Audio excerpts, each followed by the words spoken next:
አባ ጊዮርጊስ ከመቤታችን ጋር በምስጢር ያወራል፣ ይመሳጠራል። ለልጅሽ አማልጅኝ ወይ ጸልይልኝ ቅድስቶ ለምኝልን አይደለም እንዲህ ብለሽ ለምኙ ይላል። ሐሳብ ያቀርባል። እኔ አንድ ሁለቱን ልንገራችሁ። በጣም የሚገርመው የአባ ጊዮርጊስንም ትሕትና ለመቤታችን ያለውን ፍቅርም ለእግዚአብሔር ያለውን ክብርም ያሳያል። ለምሳሌ ለልጅሽ እንደዚህ በይው፣ ከዚህ ወራዳ ትቢያ ጋር ለምን ትከራከራለህ?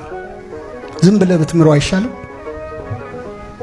ማረው። ለአንተ እንዴት ይህንን ትቢያ አፈር መቅጣት ምን ያደርግልሃል? በይው ለልጅሽ። በከመ ልማድኪ በሊ ለፍሬ ከርስኪ ካህሊ ደግሞ ይላል አይደል? መልክአ ሕማማት ላይ በከመ ልማድኪ በሊ ለፍሬ ከርስኪ ካህሊ ኦ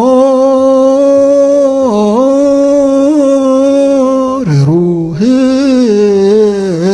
ይተበቃሊ ለማህፀንሽ ፍሬ እንደዚህ በይው። አንተ ሩህሩህ የማትበቀል ወይ ሰዓሊ ስዕሉን ያጠፋል ወይ? ሰዓሊ ምኑን ስዕል አይደለ ወይ? በአርአያ በአምሳሌ ሳልከው የሰራው አንተ አይደለ ወይ? አሁን እንዴት ስዕል ላይ ትጨክናለህ? ሰዓሊ የተጠበበበት ላይ ስዕል ላይ ይጨክናል? አይጨክንም። ስለዚህ ሁሉን ቻይ ለሆነው ለልጅሽ እንደዚህ በይው። ሰዓሊ ስዕሉን ያጠፋል ወይ? እባክህ ይህን ስዕልህን አታጥፈው ይላል። በይው ይላል። ልጅሽ በደሙ የዋጀኝን ልጅሽን እንዲህ በይው ለልጅሽ።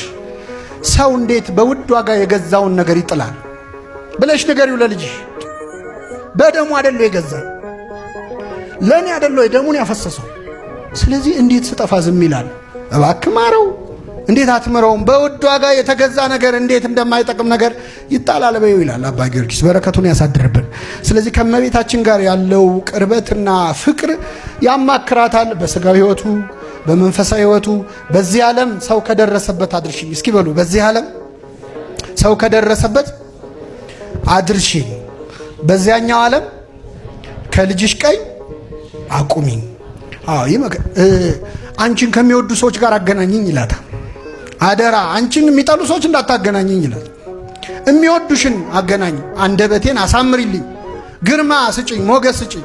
ስለ ሰይጣን ይነግራትና ይህንን ድውይ ይህንን ክፉ አይኑን ወጋው ዘንድ ለምን እኔን አታሰለጥኝኝም ይላታል። እኔን አሰልጥኝኝ፣ አስታጥቂኝ ይላል። በእውነት የሃይማኖት ጥግ ትምክህትና ትሕትና አብሮ እንደሚነገር ልክ እንደ ቅዱስ ጳውሎስ እኔንም ያህለኝ የለም ይላል። በምግባሬ የረከስኩ ነኝ፣ በሃይማኖቴ ግን ማን ይደርስብኛል ይላል። አምነዋለሁ፣ በማመኔ ከፍ ያልኩ ነኝ፣ በምግባሬ ግን የተዋረድኩ ነኝ። ስለዚህ ነገሌን ምራ የለ ወይ? ይሄን